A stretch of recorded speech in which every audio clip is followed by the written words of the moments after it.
So I begin by coming back to, but should I do something with this screen?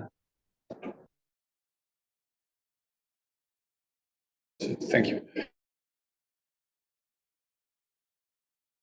Some words about session of March 1st. I finished dealing with the first attitude towards the mathematical object, which I wanted to consider. It was the attitude taking the mathematical object as child of truth, and it leads to the description of us as inhabiting truth instead of risking it and verifying it. So I described Spinoza as a forerunner of that attitude, because Spinoza is very clear that truth cannot get verified. Truth is a property of ideas, and ideas are true at least when they belong to the systematic framework of God's understanding. So I activate my sound. Sorry. Now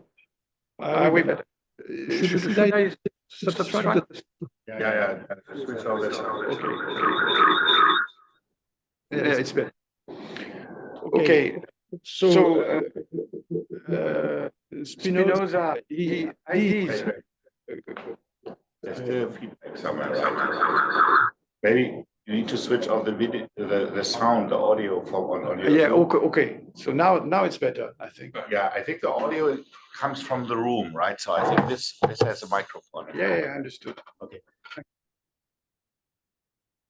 So ideas are true if they are considered as belonging to the systematic framework of God's understanding.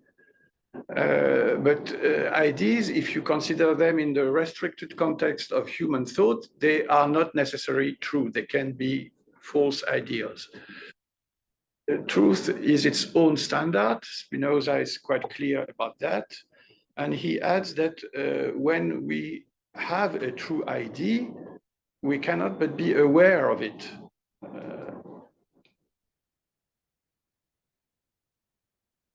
Sorry. Then I also mentioned Loeb's result of 1954.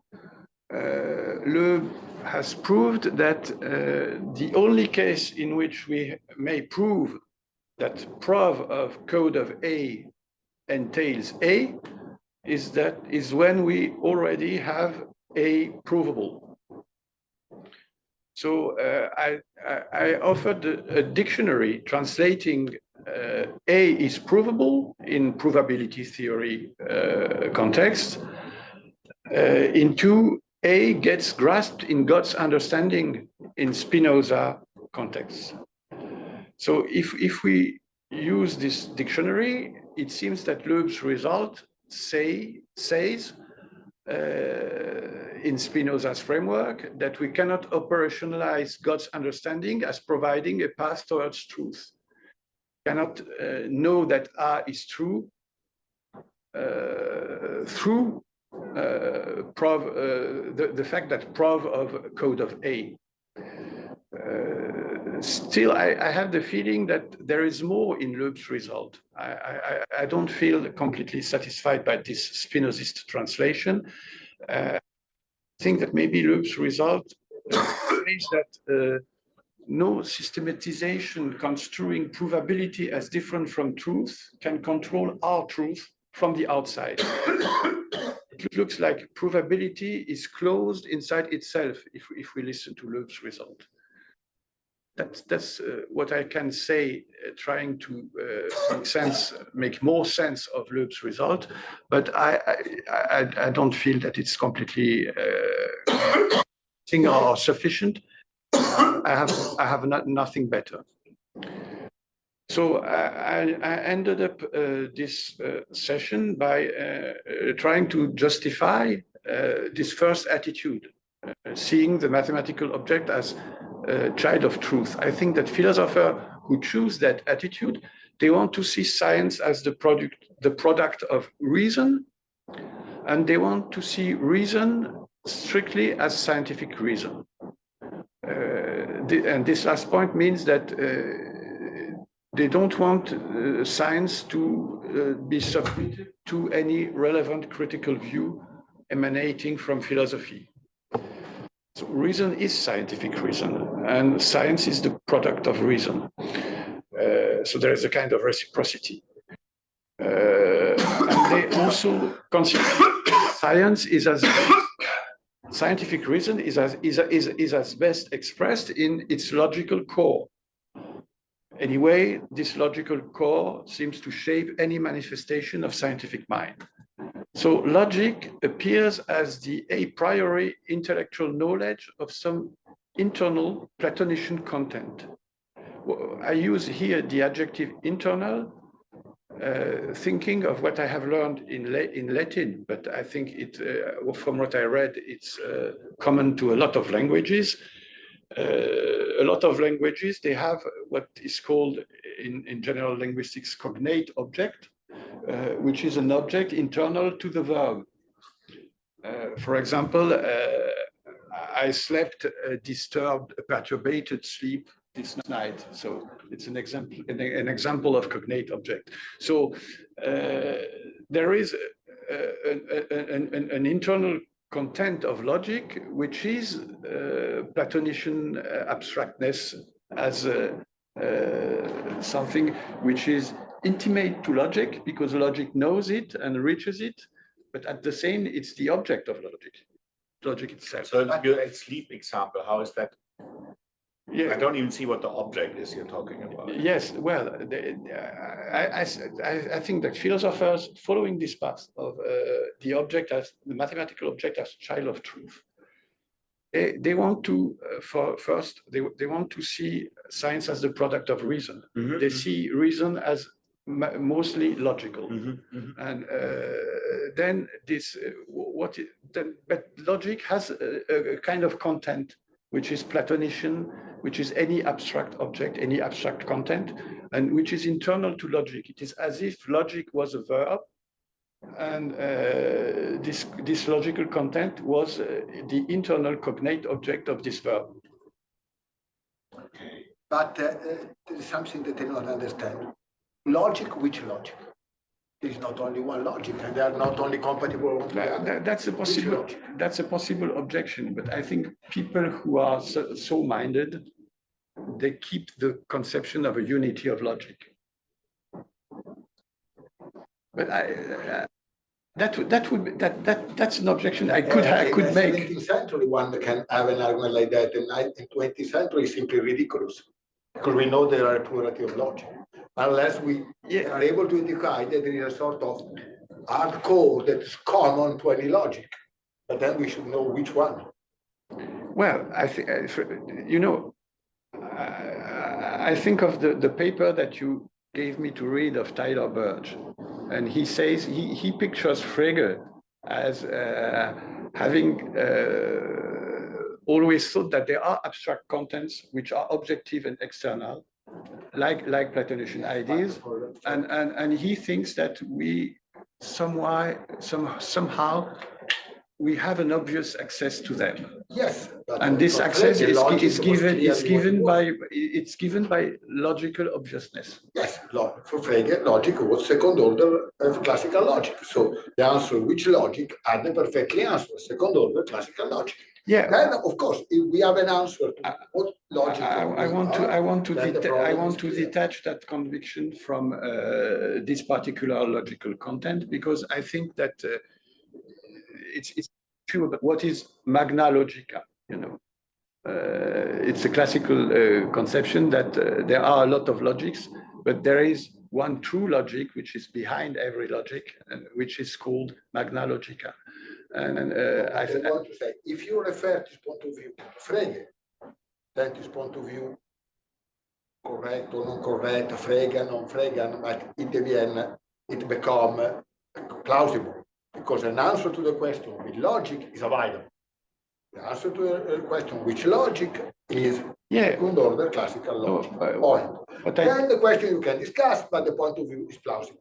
But if you have no answer to the question with logic, the point of view is simply not plausible. No, I think you are right in the following point. I think that this attitude unfolds the vision that there is one major logic.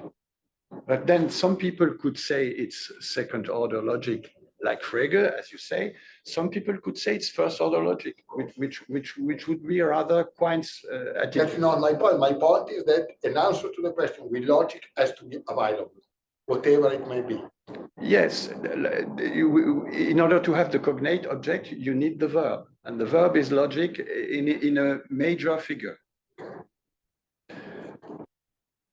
So, it was the content, it was the whole purpose of this chapter. Some philosophers, they follow this conception. So far, they go as far as deriving the basic mathematical object from such internal abstract logical content. I want to insist that there is no necessity here. You may think that there is an abstract logical content which is known by the major logic, but you may not wish to derive the mathematical object from this obvious access to this internal abstract content. Well, for someone who doesn't wish to follow this gesture of taking the mathematical object as child of truth, what can be opposed to that is that it's enough that we deal with objects for us to quit the reassuring perfection of inhabiting truth.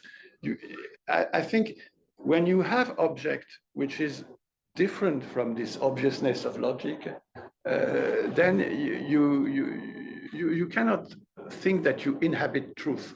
Truth is with respect to the object, and you risk it and you verify it. And I would say that after all, in my view, our experience of mathematical object is that this object resists us, and it cannot be reduced to any of its logical configurations. So, mathematical object, it contextualizes itself, which means that there is no mathematical object which can be apprehended without considering the whole of actual mathematics and also past mathematics. And that's why. So are you saying here that logic is mathematics is not logic? I think that there is something in the mathematical object which makes any mathematical object what I call a thing, because any mathematical object is not reducible to its logical version. Because there are many approaches of this object, and this object is all the time invented. So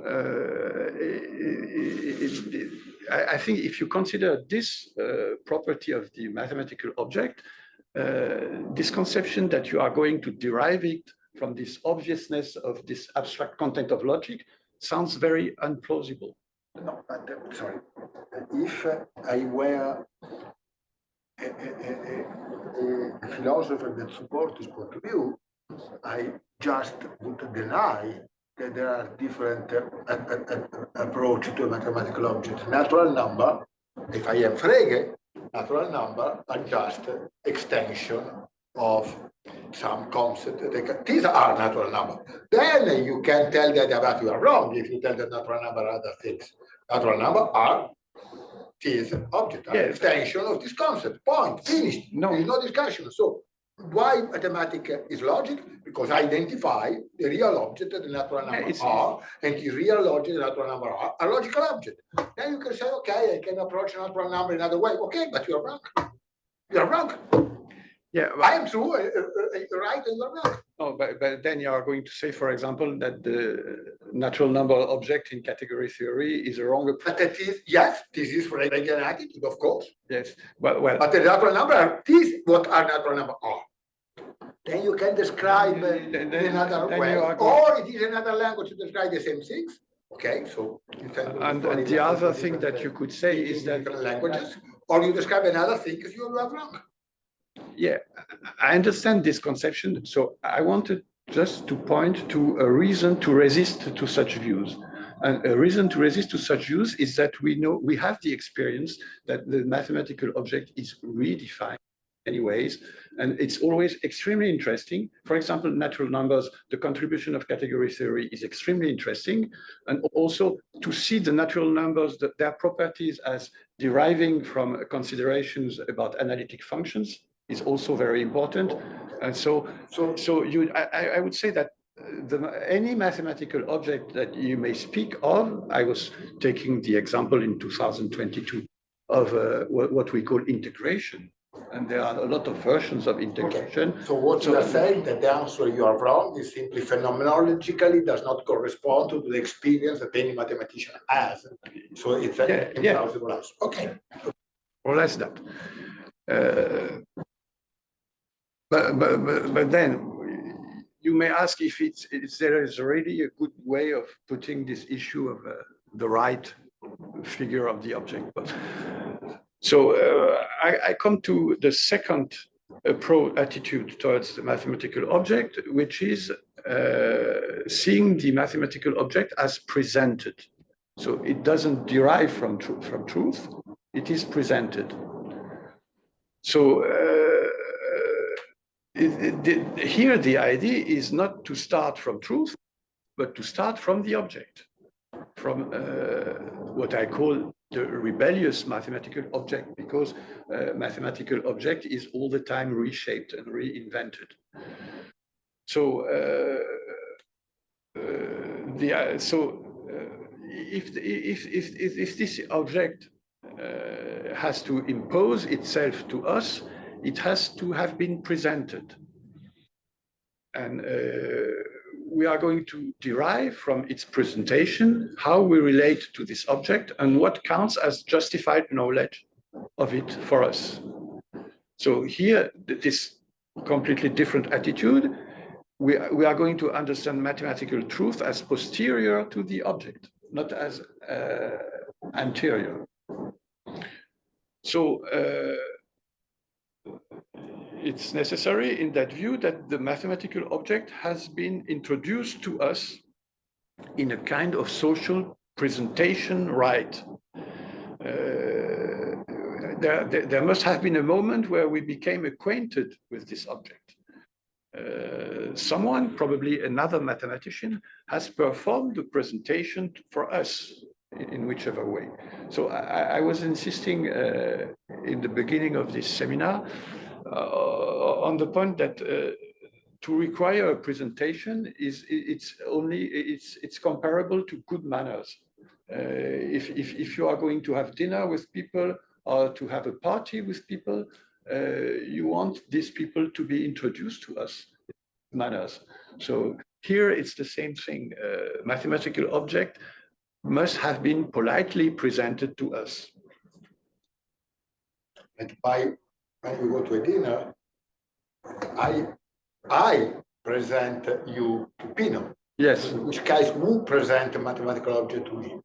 Yeah, I'm going to ask this question. You know, there is one section which is who presents. Okay. Who presents? Okay. But it's not now.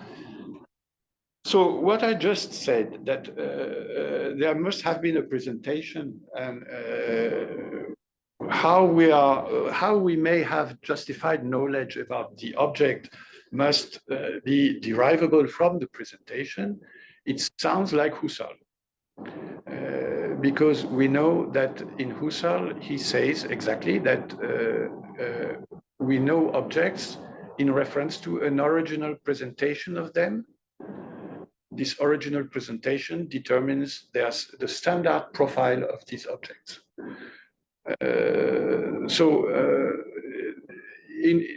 According to Husserl, it's even stronger than that, because the original presentation of the object specifies the rule according to which we are going to know this object. So in Husserl's language, it means that intentional analysis has a transcendental function, because because intentional analysis is to each kind of object we associate a presentation, a protocol, presentation protocol.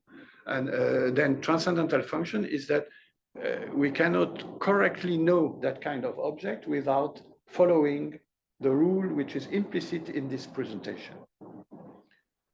So because it seems that considering presentation, I come back to Husserl, someone could say that this narrative of presentation and function, transcendental function of presentation, activates the ancient phenomenist attitude of philosophy. And this phenomenist attitude of philosophy has been strongly rejected by analytic philosophy in large. So it seems that as much as the notion of object as child of truth fitted to contemporary analytic orientation, and it's true that logicism has been advocated by Frege, Russell, and Carnap, which is much. It seems that the notion of object as having been presented seems to diverge from analytic orientation, and it seems to send us back to a disavowed past, which is the past of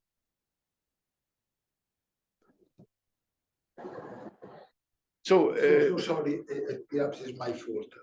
Why it go out from analytical? No, I say that an analytic philosophy in its major trend rejects phenomenism, which is the idea that objects are given to us through phenomena. That's what is phenomena? Phenomenism, phenomena. Phenomenology. We have objects are given to us through our phenomena, which means through our lived impressions of them. Erlebnisse in Husserl, but in Kant you have phenomena. Phenomena are empirical as the word. Phenomena are not no, mathematical phenomena for Kant, they're physical phenomena. No, I'm describing phenomenism, which has been rejected by analytic philosophy. It's the idea that we know objects are given to us through our phenomena. And analytic philosophy argues that if they are given through phenomena, they are not really object. They are not external. I do not understand what you mean by phenomena. Subjective impression, as in Kant.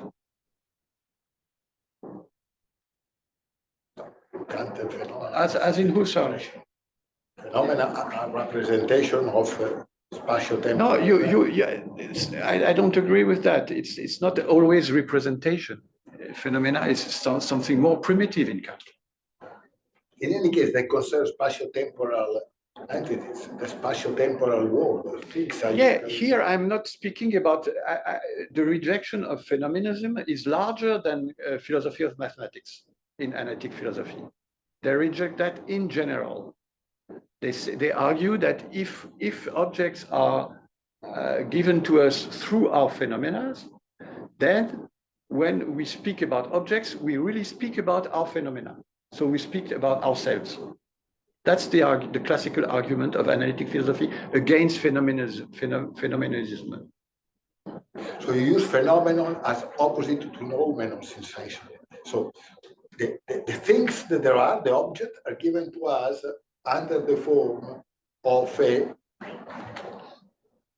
reorganization of them. That's not me. That's phenomenism has been criticized in this picture. First of all, in my life, I never was intending to speak on phenomenism. I never was intending to speak of. The first time that I learned that. Okay. This point of view, but I'm not responsible for that. My problem. I have a question, like Husserl and Kant. So is Husserl like following Kant with that, or is Husserl different from Kant with that? Yeah, well, then there are subtle and important differences, but I think they both consider that we have phenomena. then the phenomenon is determined in Husserl as the lived experience. Yeah, it was. You quoted the German word Erlebnis. Erlebnis, right? So that's yes. very much Yeah. Okay. something like lived experience. Yes. Yeah. And so in Kant, it's more complicated, as the discussion with Marco showed a bit. But I think you already have this Husserlian notion in Kant. But then and then the argument is that if the objects are given in presentations of them, then this presentation seems to refer to our experiencing subjectivity. But if the objects are drawn back to our subjectivity, it means, at least for a classical argument, that the presentation of the object is going to remain private. It won't be able to be shared because they understand subjectivity as always private, personal, and variable. So you don't have this necessary consequence if you understand presentation as a social right, as I did. Also, it's not clear that because we have subjective access to some contents, these contents are necessarily personal and relative. It's perfectly possible to conceive of a subjective access to a content which is at the same time intersubjective. And I was just reminding that the whole story of transcendental philosophy, it was always supposed that we have a personal access to contents which are the same and which count the same for everyone.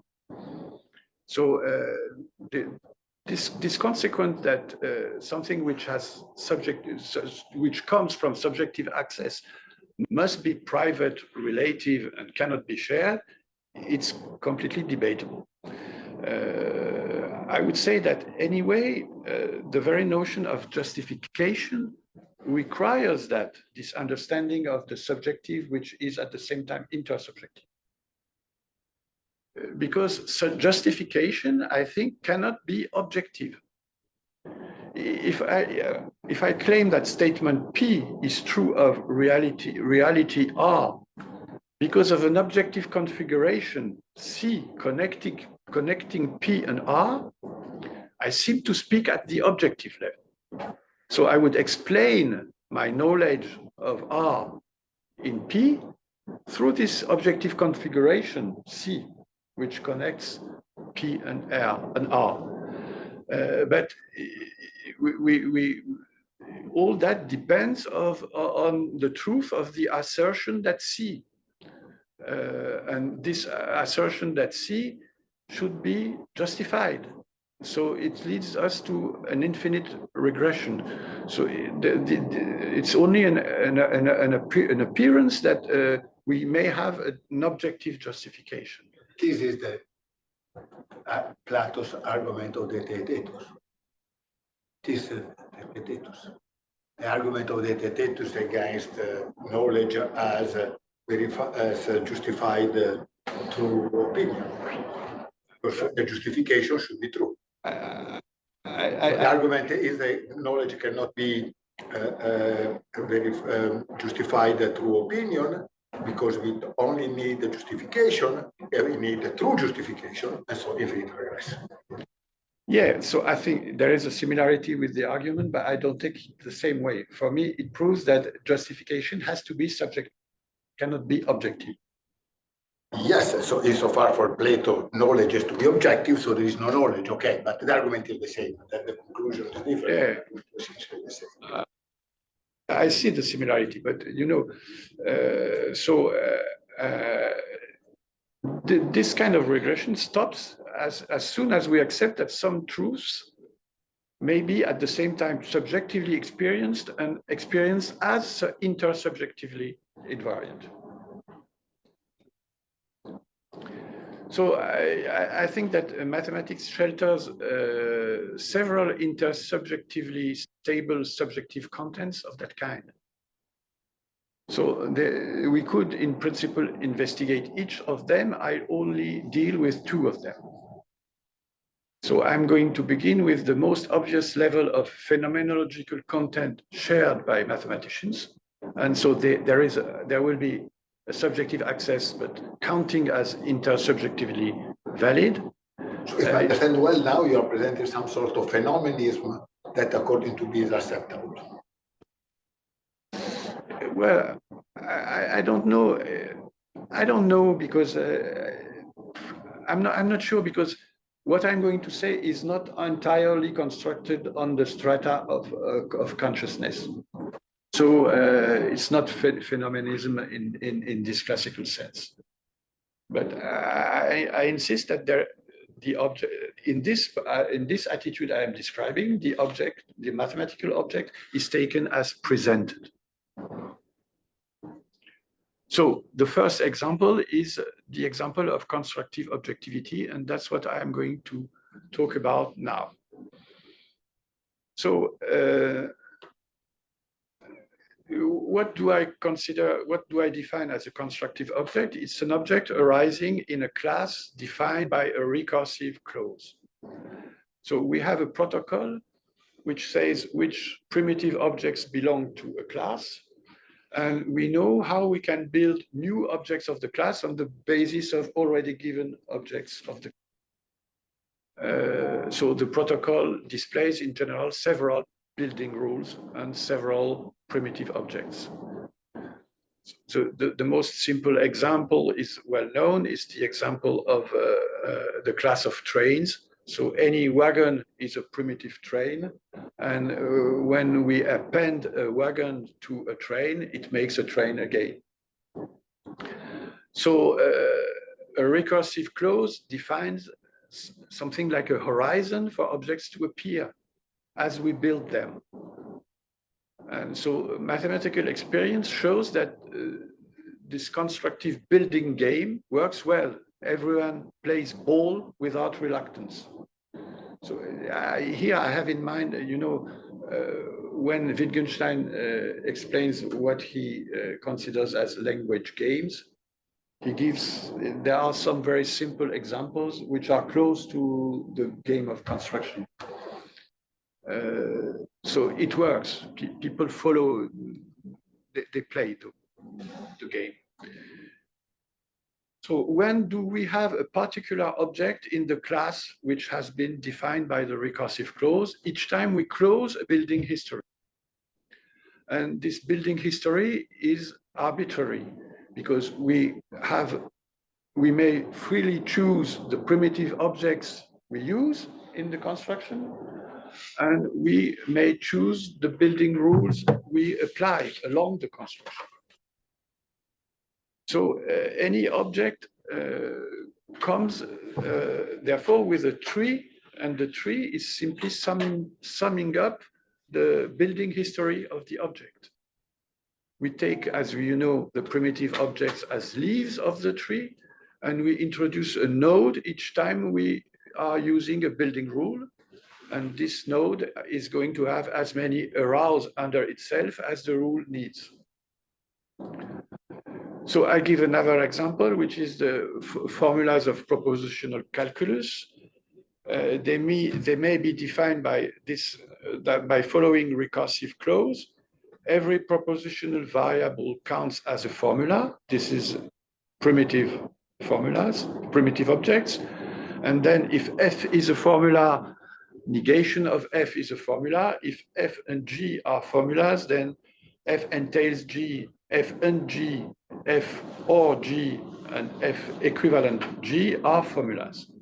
So we have building rules and primitive objects. So, for example, I may offer the construction tree of the formula P entails Q and not R, and it has following shape. So this is a very well-known story, but I thought it was better to repeat it. So first, then I'm going to ask a lot of questions to this notion of constructive presentation. Sorry, I have a problem. I know that you repeat that this is all the story by you, but I was thinking something in the last times. So in this case, all works perfectly because formula is a, so to say, quasi-empirical object. Is a quasi-empirical object. So I have a, so to say, a quasi-empirical evidence that the constructive function is recursive. Is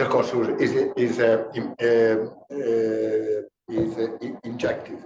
So I cannot go from a formula to the same formula about one of the steps. But when you define natural numbers, by 0 is a natural number. If x is a natural number, x plus 1 is a natural number. All the others is a natural number. What give me the guarantee that the constructive function is injective? So that in natural number is different from in other natural number. The constructive does not tell us that. You want to have the discussion about comparing the attitudes and confronting the attitudes. I want to say that this constructive attitude only works when we have the argument make evident that the constructive function that go from one to the other is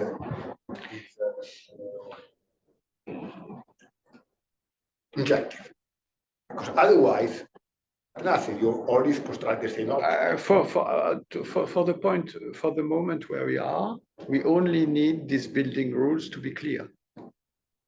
But then what you are saying is that can we be sure that we don't reach the same object through various path constructions? My point is the rule is perfectly clear, and in certain cases it perfectly works. The problem is whether it can be applied to mathematics, when generally we work on absolute objects, we need infinity. So we need I'm not addressing that question for the moment, but I think that it's not about injectivity for the moment. It's about simply, it has to be clear.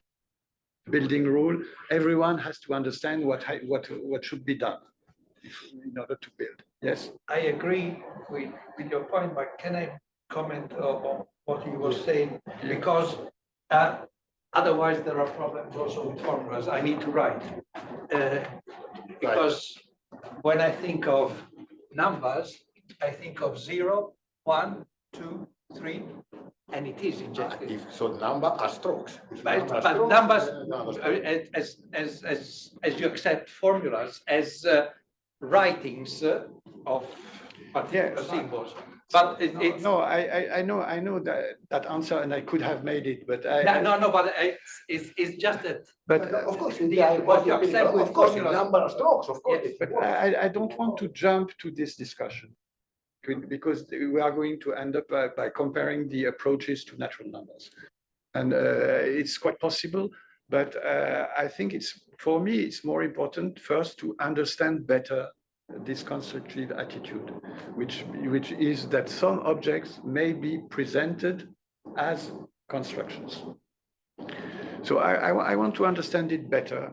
So first question I can ask is this way of presenting the object as a construction, is it psychological? So I cannot give an answer without coming back to how Brouwers was seeing that. And you know that constructive conceptions were introduced by Brouwer. That's the usual narrative, at least his debate with Hilbert. And in Brouwer's text, constructive objects appear as essentially internal to consciousness. In Brouwer, constructive objects seem to be thought items, even if we share these items using symbols. So if I come back to Brouwer's narrative, you know that he describes what he calls temporal attitude. And he tells us a story, a beautiful story. At the beginning, the eye happily rests on itself. It's a kind of nirvana. Bauer uses the word nirvana. So I could compare with the French phenomenologist Michel Henry, who says that at the origin, the eye embraces itself and enjoys itself. That's the origin. For him, every phenomenology should come back to the eye and the self-embracing of the eye. So that's a bit the picture. But then there is a tragedy. Something happens. And what happens? There is a division of this present of the self-embracing eye into before and after. So this it's the big event of dyad, and we represent the dyad by an arch, and we have this arch. The present equal I has divided itself into a before and an after. So each leaf of previous arch is a new temporal unity. So it may be again divided according to the dyad rule.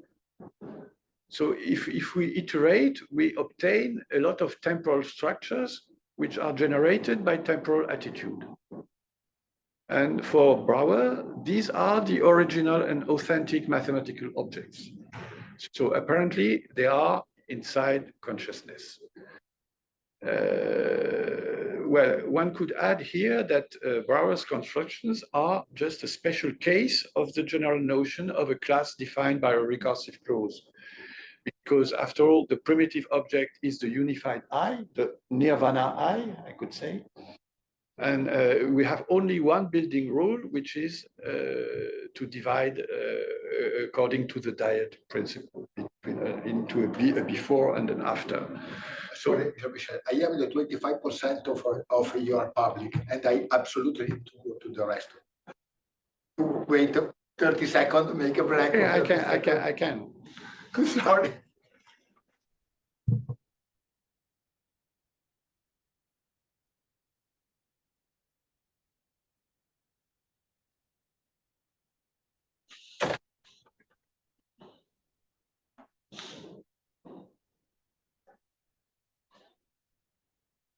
Yeah, I think this is interesting because I'm teaching this to my students, like these recursive definitions. And I know that this is not obvious to them at all how that works. No. And it's actually very interesting now listening to you, because like I learned this so long ago, I really have difficulties understanding why it's difficult for my students. But there's obviously kind of more to it than, like, right? So we always talk to our students as if the math was real. But to the students, the math is not real. It's just, right? So they don't even, and so this question for what is the mathematical object is very interesting to me now. I understand that you have this difficulty about how do they stand towards the mathematical object. But you know that there is a classical objection to recursive definitions, which is that in recursive definitions, the definiendum comes back in the definiens. Because in order to spell yeah, that's out, the whole point, right? It's a circular definition that is not circular. So that's the whole point. Yes. Right. So that's what makes it interesting. Maybe it's that's also the part of the difficulty for your students. There is also another thing, that the recursive definition. Thank you, Jean-Michel. Say again? It's a theorem. The construction exists and it's unique, so the recursive definition. So, and that is the very difficult part for the students, because they don't know the theorem and they have to accept it as a rule, as an authoritative rule imposed on them. But you can't really prove the theorem without assuming something bigger than you than you already need. No, sorry, talking mathematically now. Set theory too. I think you always run into a circle of explanations. Okay, we need to talk about Yes, it. we So talk what about is the theorem? Never mind, you went to the restaurant. Now Okay. So, I invite to the Maybe our lunch. once in my life, and I'm ignorant of fundamental. So, Yes. very good.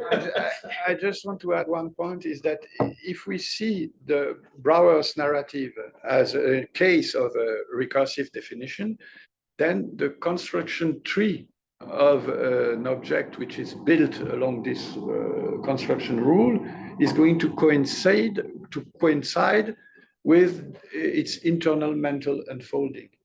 Because the construction tree of, I could show you an example of any temporal structure. It's exactly the temporal structure itself. So I'm moving. So no, sorry. From what I just said, there is a difference between the presentation of constructions I chose at the beginning of this section and the one of Brouwer, because Brouwer seems to locate constructions in the realm of consciousness, and I formulated a recursive clause as allowing for constructions which are going to happen at the level of symbolic space. This seems to be a very important distinction, and it has been used in the philosophical debate. Brouwer was strongly criticized as guilty of the major sin of psychologism. So we met two sins: phenomenism, which Marco didn't know, and now we have psychologism.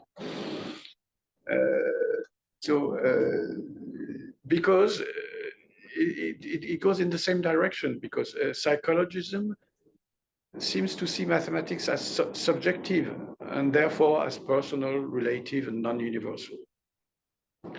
And it's well-founded in Brouwer's, because you know that Brouwer's was probably a bit of a solipsist, because you know that he wrote a very surprising argument against the very notion of a collectivity.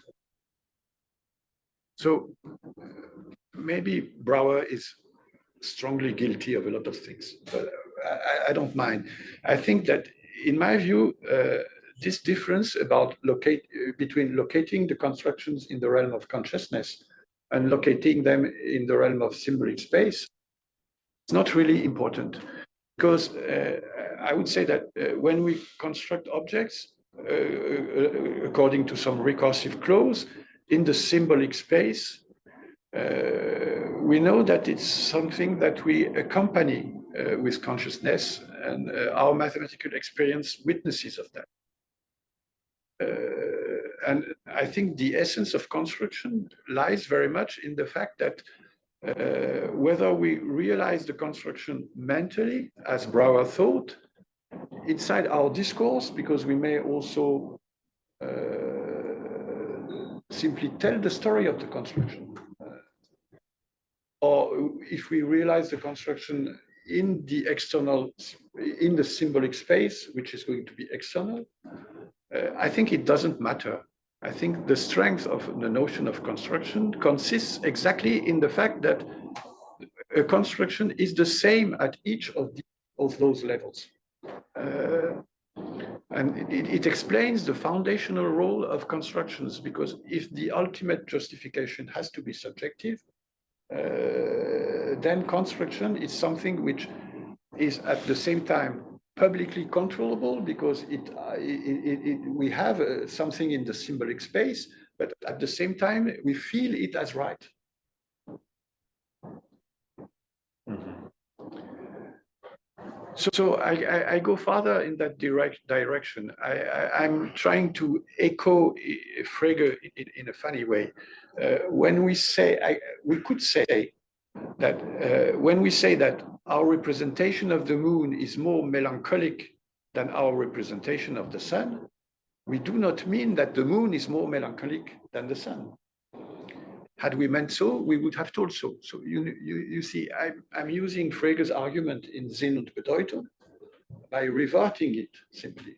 Mhm. And it makes the same sense. So I think analytic philosophy should not systematically avoid to speak about mental states or mental gestures, because it dares to speak about external physical entities, which are, we know, very difficult to control. But we may also to speak about mental entities, which are also difficult to control, but it doesn't help us from speaking about them. And our sentences speak about them, as a matter of fact. But in the case of constructions, we don't have a controlling problem, because what appears in the symbolic space is exactly what we feel.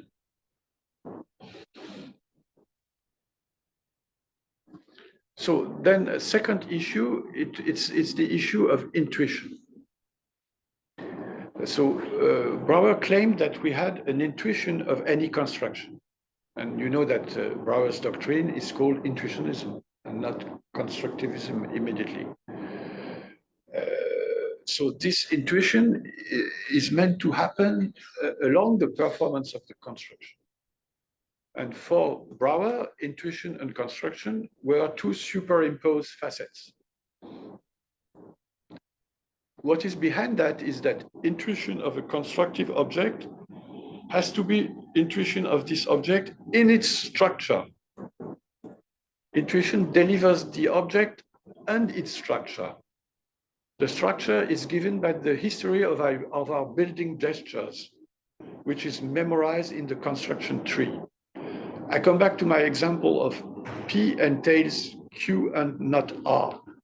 It is first an entailment, of which P is the antecedent and Q and not R is the consequent.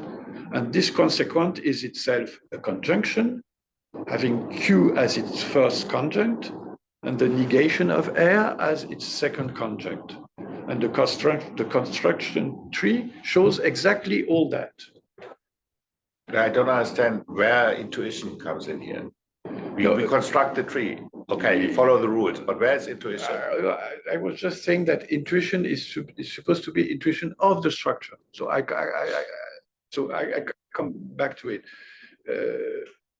We experience the object's intuition exactly when we grasp its structure. I see. Is both the spatial configuration of the resulting object in the symbolic space and the historical path of its construction. And why do you say the object's intuition? I thought it's my intuition. Yeah, it's intuition of this object, of this formula. And I think that when we say that there is an intuition which is connected with the constructions, what we mean is that we may have the intuition of P entails Q and not R in its structure, because we see it is as if we were seeing the construction tree behind the formula. We can have an intuition of a formula so long. Yeah, probably not, but Yes. no, just it's when we speak about intuition of a construction, that's what we mean. That's what I don't mean more.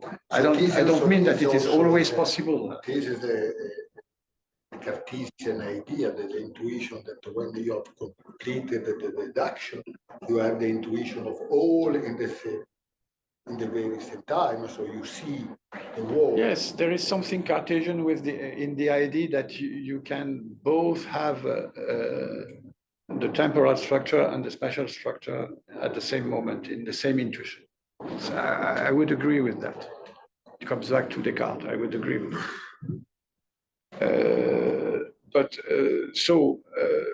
And that's what we call the intuition of a constructive object. So it's again, it's similar to what we have in Husserl, because a way of each object region is characterized by a typical way of aiming at objects, and a way of aiming at amounts for Husserl to an intentional, what he calls an intentional procedure. What is object region?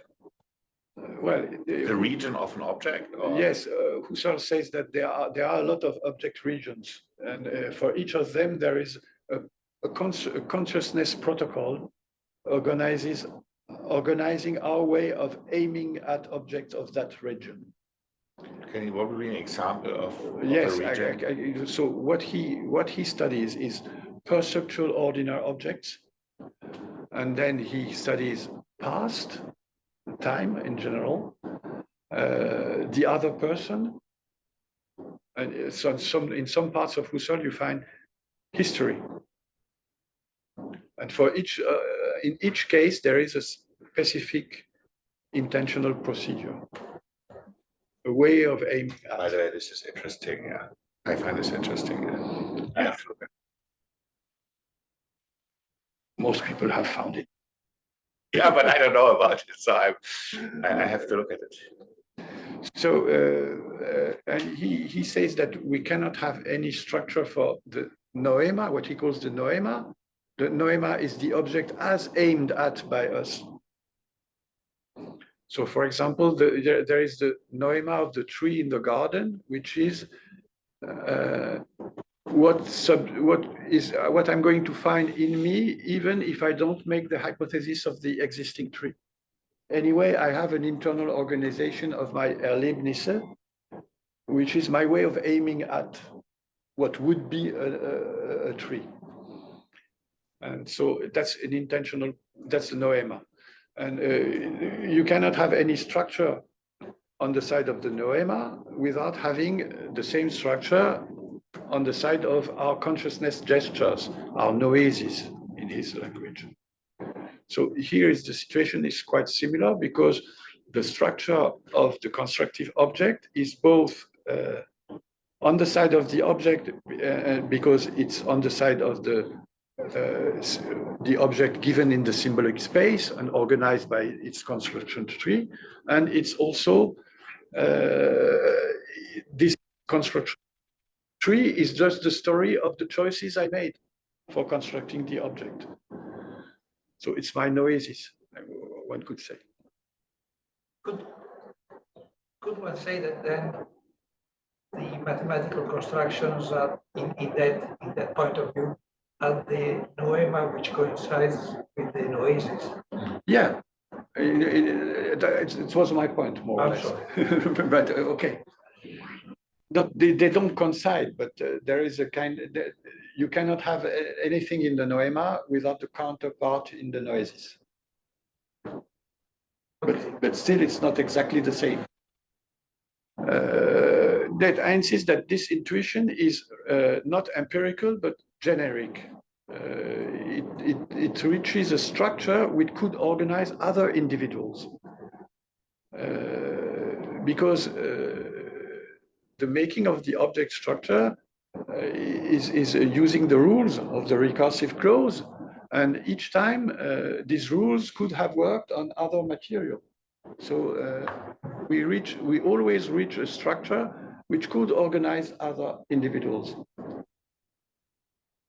So our intuition, it's at the same time the recognition of the object as correctly built. Because to intuition the object and to see that the rules of the recursive clause have been correctly applied, it's the same. And it's not the intuition of an individual which would trigger the intuition in me. You know, this is what is called empirical intuition in Kant, which is when something is outside and it dictates my representation of it. So, but here it's not that kind of intuition, because it's rather generic intuition of a structure and not of an individual. So what is intuition? Generic intuition, not clear intuition for Kant, and as far as I can understand it, is exactly my capacity to be acquainted with an object. If there is no object, there is no intuition. And from our past conversations, I know very well that for you, intuition in Kant is empirical intuition. But very clearly, Kant opposes empirical intuition to what he called pure intuition. Yes. Pure intuition. Okay. But here work another way, according Yes, what, but What here, is this pure intuition, empirical intuition? I don't pure intuition is not the relation with the object. Pure intuition is the guarantee. pure empirical intuition is there is an object outside which triggers in me a representation of it. That's Okay. intuition, empirical intuition, which is again explained in that way. Not describe it this way because the existence of the object outside is not necessary. Intuition is my capacity of representing a content as an object. But this is not the problem. Now, And pure intuition? And pure intuition is not pure, if I understand well, pure intuition is Kant. It's not the relation, the faculty of identifying a content with an abstract object. There is no abstract object for Kant. So what is intuition? So, in the text, you find that pure intuition is our relation to space or time, for example. Okay. Yeah. So Okay, it means that there is nothing which comes before and which triggers our intuition. On the contrary, it is as if our intuition was delivering space and time. But, Yeah. but space and time are form of intuition. So there is no space and time as object, so I cannot have intuition. No, but to me, Otherwise, they would be not form of intuition. There is more to it because he also says that our intuition of space and time is able to give us the rule for organizing empirical intuitions, which means that we access to some structure. Space and time are objects? No. No, I don't say that they are object. I say that intuition, pure intuition of space or time, of space and time, is a structural intuition coming before the objects. Space and time, I don't know where. I don't know what it mean for Kant, the pure intuition of space of time. So it would mean the space is something. No, Space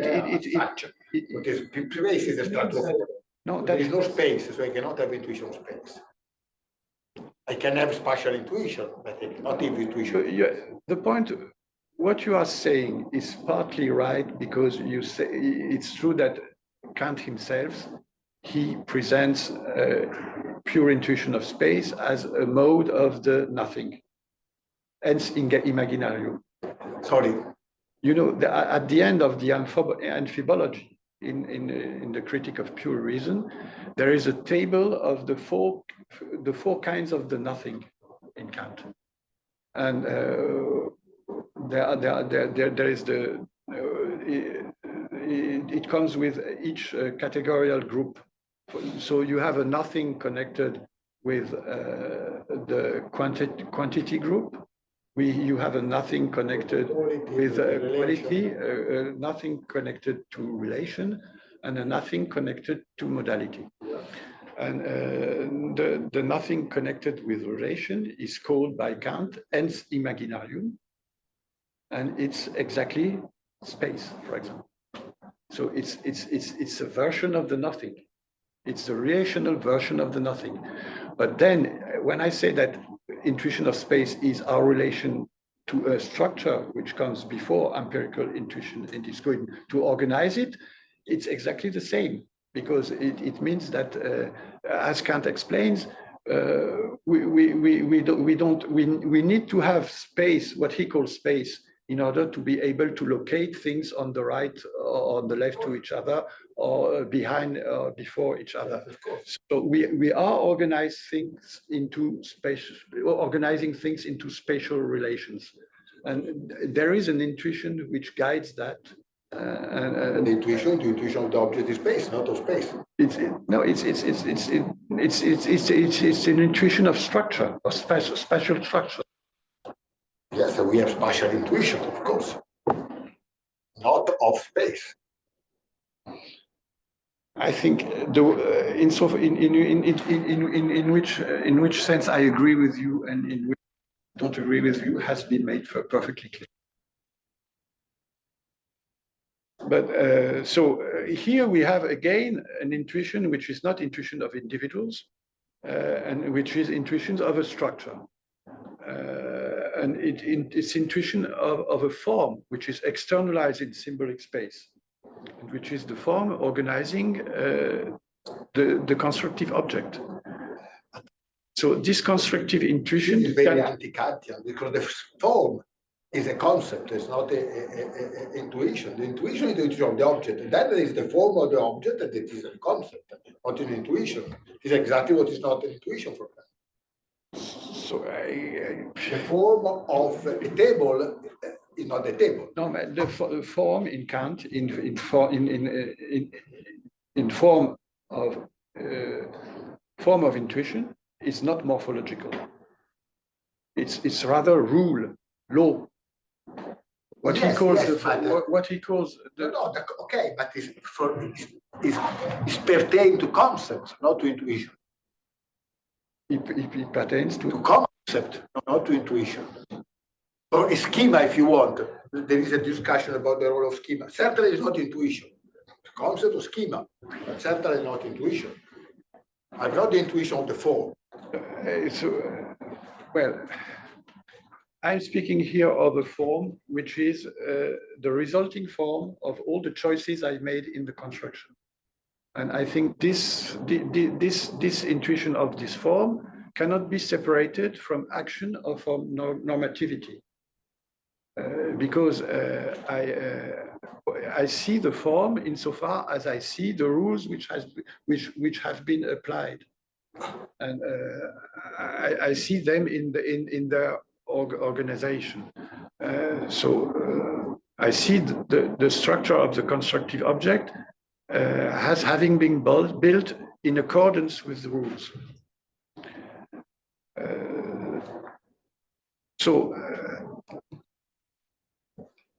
I come to the next issue, which is who presents. Pino.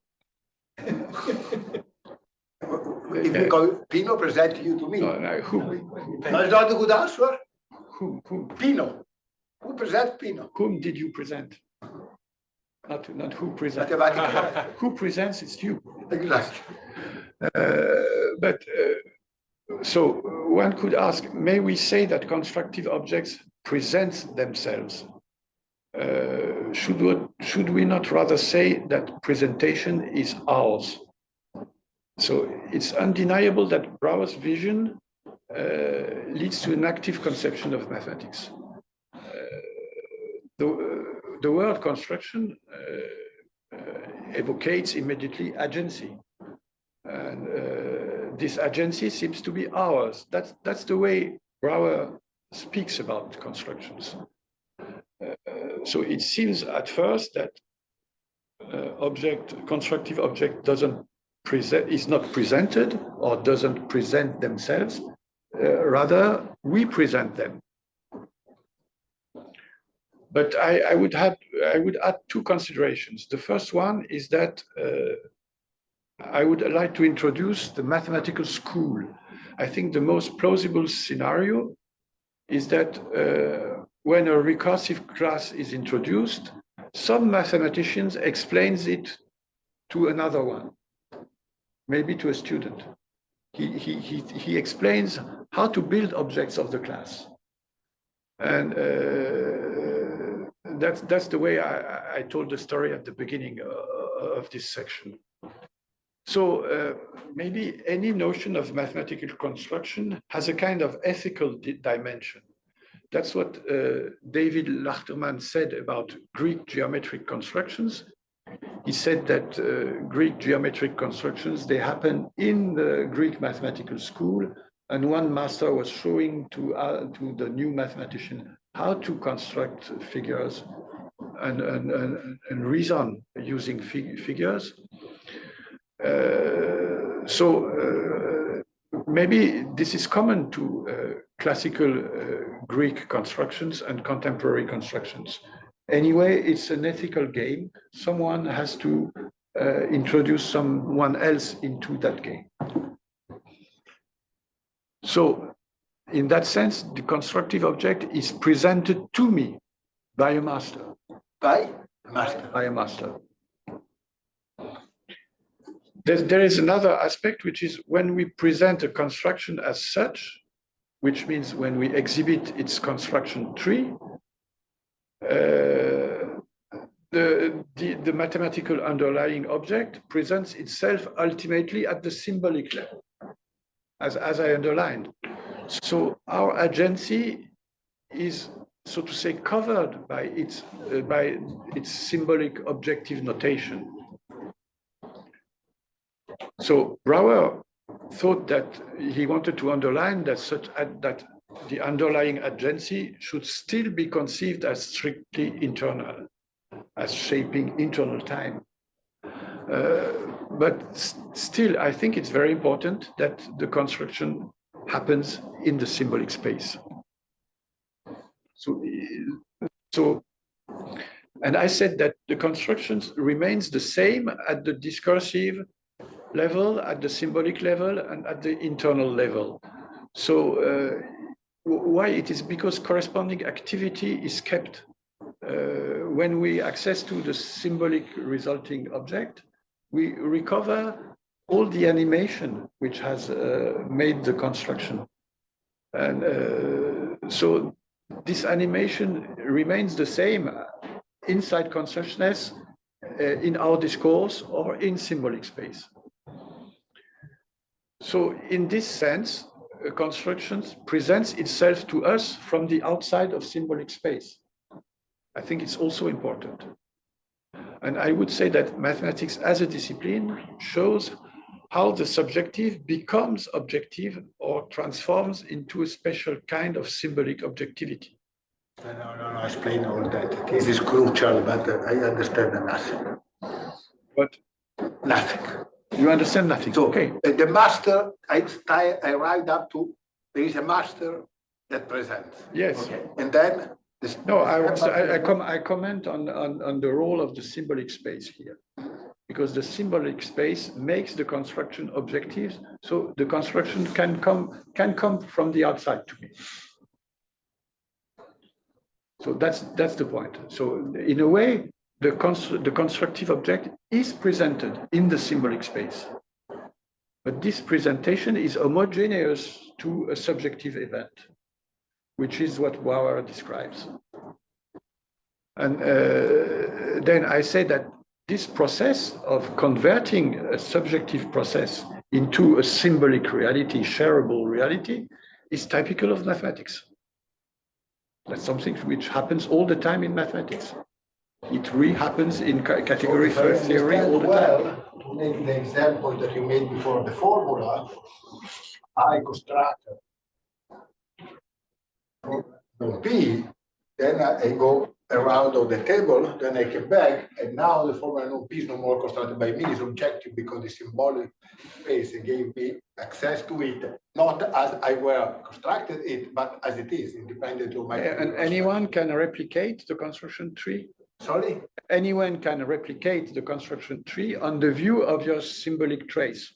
So it is the touch. I need an agent that construct it, but when it is constructed is independent of the agent. That's what you want to say. What is constructed and the ability to have the intuition of the structure of what has been constructed, it may come from the outside. It's also when it comes from the outside and you want to get the intuition, you want to, right? So then you have to kind of internalize it again. Yeah, that's what I described exactly. Yeah. What I call intuition is exactly internalization of the construction. Mm-hmm. So it's this moving kind of between the two. Yeah. I agree with that.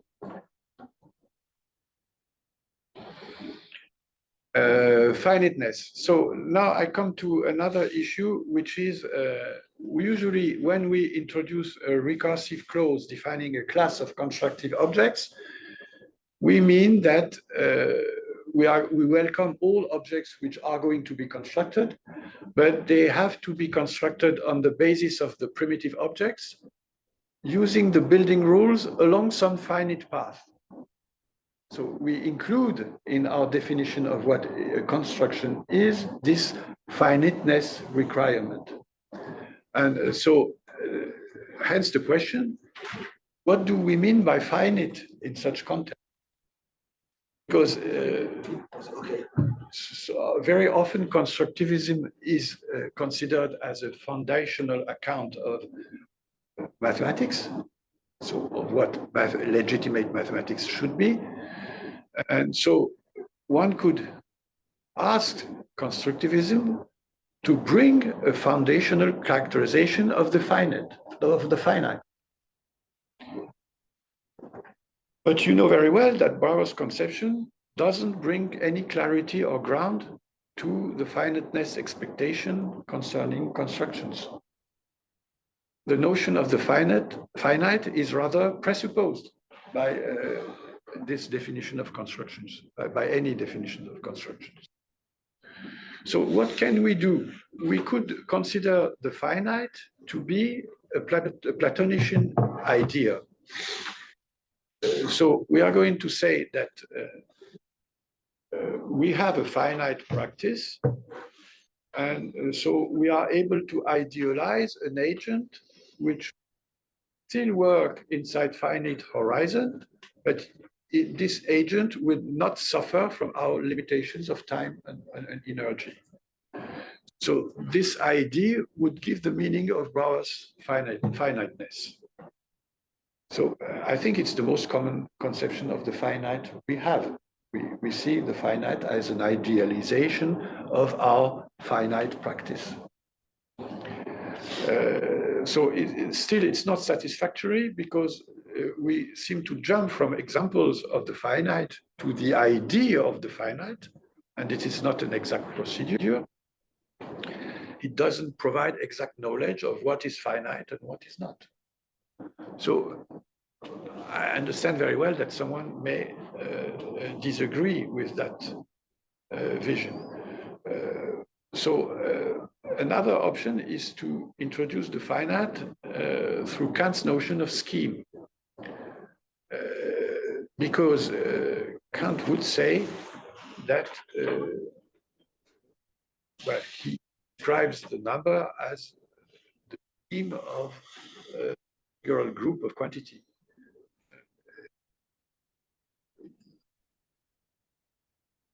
We may say that every number is covered by the scheme of number in his vision, which means exactly that every number is covered by the constructive scheme of n strokes, as Pinot wrote on the blackboard.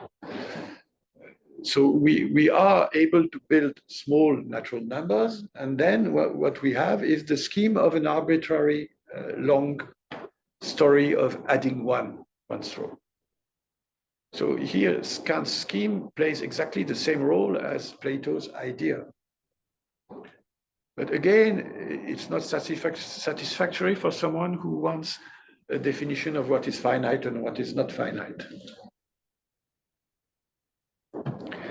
But I think we cannot hope for anything better, because anyway, we presuppose this notion of the finite, this difficult notion of this inexact notion of the finite, we presuppose it in our notion of the formal proof, what we call an actual formal proof. You know that in contemporary discussions, formal proof seems to provide the ultimate code. Because we may discuss about everything and disagree about a lot of things, but we all agree of what is a correct formal proof. But it means that we agree on the fact that something is a regular construction according to some recursive clause. And this, so it means that we agree that we recognize such constructions as regular. And in principle, if it is an actual formal proof, it should be finite. So by sharing the notion of actual formal proof, it seems that we share the non-exact notion of the finite. When do we regard X as having been proved? When we are able to recognize as such the construction of the proof of X. Means either that we actually see its construction tree, or that we acknowledge this construction tree of the proof of X as belonging to our finite horizon. So we acknowledge it this construction tree as finite in this sense. So here someone could say that we rely on some software for that recognition, that there is a software which is going to pass the proof and tell me that it's a correct proof. And then one can ask again, why is this software reliable to my eye? And so someone may answer again that there are other softwares which verify specifications of programs. But I think that at the end of the day, we need at some moment, if we rely, to personally acknowledge a construction as such. We have to rely on the verification software at some point. So it appears that our embarrassed notion of the finite, which I cannot comment better than with reference to Plato or with reference to Kant, seems to be a mandatory property of legitimate constructions. And this notion of the finite seems to be included in our shared confidence concerning formal proofs, which means that we cannot do better. That would be my conclusion. So this notion, this bad notion of finiteness, which we share, seems to be a standard presupposition of all our discussions. All our discussions.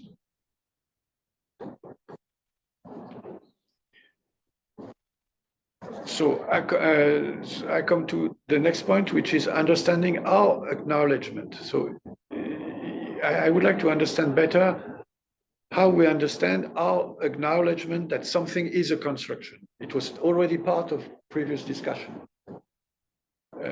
And we know that we just saw that this acknowledgement has a foundational value, because acknowledgement that something is a regular construction is behind our notion of formal proof. So it has a foundational value, because apparently, from what I heard, nothing is more sacred than agreeing on formal proofs nowadays. So, as I said, contemporary fundamental discussions run on the assumption that everything may be questioned. It seems that we don't rely on any clear obviousness basis. We explore meaning and possibilities, but we do that to a large extent by determining what entails what according to the standard of formal proof. So it seems that the only obviousness is exactly this acknowledgement of something as a construction.